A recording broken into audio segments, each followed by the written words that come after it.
race.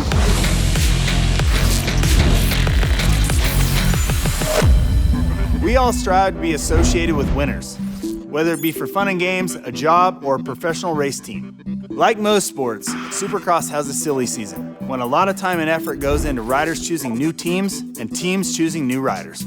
Generally begins through the summer, midsummer, and it has got progressively earlier and earlier. The guy has to be fast enough. Beyond that, you would look at, can he start well? Does he have good racecraft? At our level, we believe the fitness level is already there. There are times we've signed people that have not ridden the bike. There's no set process, and even in recent times, opportunities where the riders did ride our bike, and riding the bike was the decision they make to then ride on your team or not. If a guy can win races, then he stands a chance of a championship. The biggest thing was Mitch is pretty open-minded with things, and I wanted to kind of do a new training regimen. And also Mitch hasn't got a title in a really long time, and I really want to win a title for that guy. So he's still young. I like his attitude.